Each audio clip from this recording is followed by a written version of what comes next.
Breeders Cup Distaff moved back to Saturday for the first time in a number of years. This is really where it belongs. It's one of the marquee events. Felt like it was kind of lost, and I know it was supposed to be its own, have its own headlining day on Friday, but I think this was the right move. Move it to Saturday.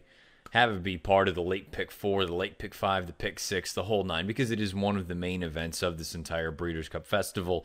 Take a look at the field. 11 of them were signed on here. Post-time favorite, Monomoy Girl, the 2018 Kentucky Oaks winner. She basically won everything there was to win this year, with the exception of her most recent start, the Cotillion. She did happen to finish first that day, but she was disqualified and placed second with Midnight Bisou involved. Midnight Bisou was in here. She ended up being the third choice at odds of 5-1.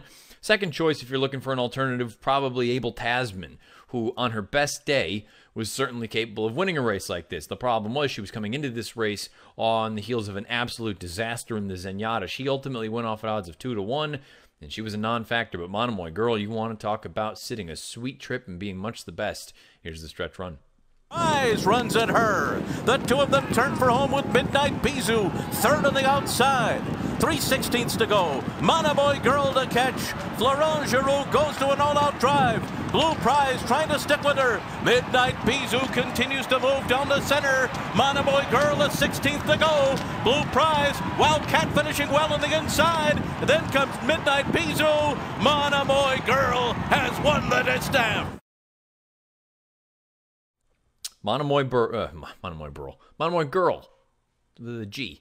Monomoy Girl gets the job done in the 2018 Breeders' Cup Distaff at odds of 9-5. She defeats Wildcat, who comes with a very, very nice late finish for Jose Ortiz at odds of 6-1, and Midnight Bisou runs third at odds of 5-1. Blue Prize rounds out your superfecta at odds of 8-1. Let's discuss Monomoy Girl a little bit more. She is a 3-year-old filly, and she's done nothing wrong this far. She is 9 of 11 lifetime, 11 for 11 in the exacta. The only loss, one of them, was last year as a 2-year-old, and one of them was that disqualification, placing her second behind Midnight Bisou, just under $3 million in career earnings, owned by a whole slew of people. Dub, Monomoy Stables LLC, the Elkstone Group LLC, and Bethlehem Stables. Trained by Brad Cox, bred by FPF LLC and Highfield Ranch in Kentucky. Ridden to victory by Florent Giroux, and you can see the pedigree at the bottom of the horse card. She's by Tapazar, out of a Henny Hughes mare named Drumette. I thought Flo gave her the perfect ride, but you know what? It is one of those things. When you have a horse that is this upwardly mobile, you're going to work out a pretty darn good trip more often than not. But again, this is that trip. I keep going back, and there's a theme. It's many of the best horses that we've had in the past 5-10 years. It's the American Pharoah trip. It's the Justify trip. It's the Wise Dan trip. It's the Tepin trip. You name it. It's the California Chrome trip. You go up there. You can go to the lead if it's given to you. It's the Beholder trip.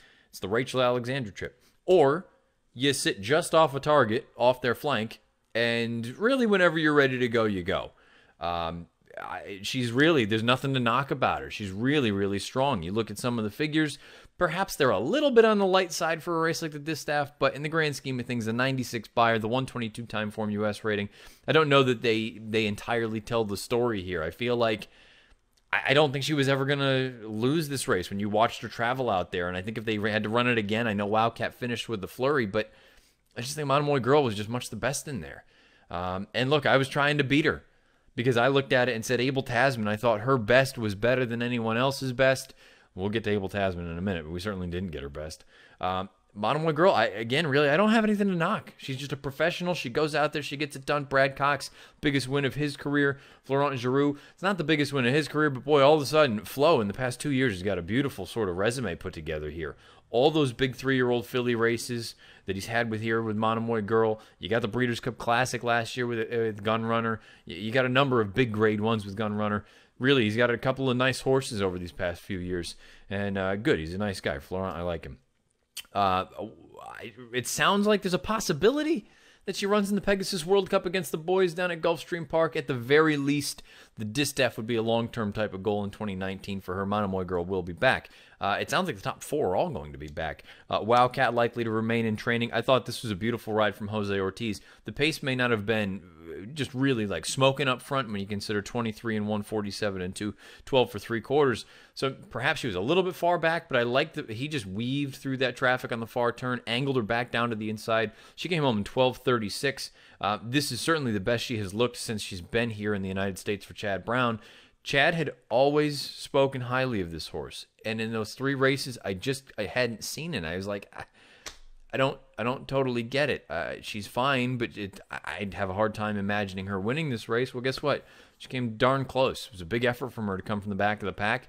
I feel like additional distance is, the way that she finished here anyway, is probably good for her. But at the same time, some of those other races, I looked at it and said she was just kind of moving up and down. So I still don't have a very good read on her. There's clearly some ability here. And again, I thought it was a great ride from Jose Ortiz. Midnight Bisou, John Velasquez had the mount here. She was wide throughout, but I don't think that really cost her too much in the grand scheme of things. I'm not totally convinced that the rail's where you wanted to be on the main track on Friday or Saturday. And she finished with some interest. I still don't think this distance is ideal for her. I think she is better going shorter. Probably 7/8 of a mile, I think, is her best distance. She's going to remain in training. I don't think she can win any year-end awards. I would still at least consider running her in the La Brea if she is all good and sound and ready to roll. On opening day out at Santa Anita, 7/8 of a mile, an age-restricted Grade 1. And you couple that, now again, if you look at it just strictly from a breeding standpoint, she's already a Grade 1 winner going longer, albeit by disqualification, winning that cotillion. But then all of a sudden, if you could add a Grade 1 sprinting, I just think that helps her overall resume. I would personally, if I had anything to do with the horse, I would be pointing to a race like that if she is ready to go. If not, you put her away and you bring her back for the big races next year as a 4-year-old. And Blue Prize is just honest.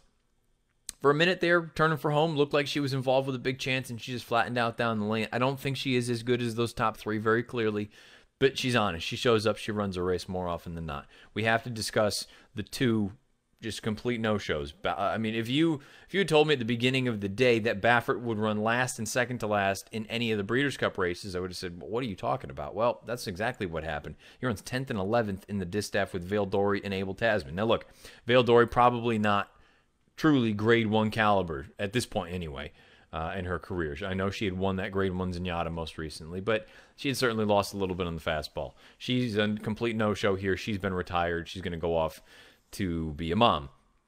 Abel Tasman, the same can be said. She is going to be retired. She's going off to be a mom. You want to talk about just a complete conundrum, and it just happens with horses sometimes where they just shut it down. I wanted to try to make the case that that most recent run, she had shown a little bit of that earlier this year in the La Troyenne where she was just not good, but then she came back and fired those 2 giant shots in New York. She was terrible in the Zenyatta, and I said, I still kind of maintain this. As good as Monomoy Girl has been, I still feel like Abel Tasman's best was simply is better than anything anyone else in this field is capable of. The problem is she didn't show that, and she didn't show a fraction of what her best is. And maybe we're just at that point where she just doesn't want to do it anymore. Baffert was quoted saying she just quit. She just quit running. Sometimes they do that. She just doesn't want to run anymore, it looks like. You have to wonder, and this is just me sort of throwing it out there, and I had thrown it out there when we talked about the distaff and leading up to it. You wonder if that war up at Saratoga between Abel Tasman and Elate just broke both of them. Now, we'll find out. Hopefully, we get Elate back as a 5-year-old. We'll find out. I haven't heard anything one way or the other. But those 2 ran so hard that day. And Elate comes out of it with an injury, and Abel Tasman comes out of it with just 2 dreadful efforts. You wonder if they both just redlined that day. You know, did they both blow the engine, so to speak? And they ran unbelievable races up there, but it just sapped all the energy out of them. It's possible. Wouldn't be the first time it's happened. That's what I think happened with Arrogate in the Dubai World Cup. He blew the engine. It was just such an unbelievable effort. He went at 10,000 RPMs, and that was it. It just wasn't the same after that. I wonder if you can say the same for Abel Tasman. We'll find out about it late, but so far it's at least trended that race took something significant out of her. It is what it is. They're both very, very talented, great fillies over the past couple of years, but certainly not the way that the connections would have liked Abel Tasman to go out. Monomoy Girl, on the other hand, it looks like we're going to get her for another 4-year-old, for another year as a 4-year-old, and couple that with a chance that she might take on the boys in the Pegasus World Cup. We'll find out if that comes to fruition. If it doesn't, it seems like a long-term goal would be the Breeders' Cup Distaff. Again, look, a deserving 3-year-old champion. In any other year with a softer sort of group for Horse of the Year, think you could make a case for Monomoy Girl. I would probably put her up there as far as a finalist for Horse of the Year. I don't think she has any chance to win it, but she's certainly going to be 3-year-old filly champion. And who knows, next year, bigger and better things. Monomoy Girl caps off a tremendous 2018 campaign, a tremendous 3-year-old campaign. She is the 2018 Breeders' Cup Distaff winner.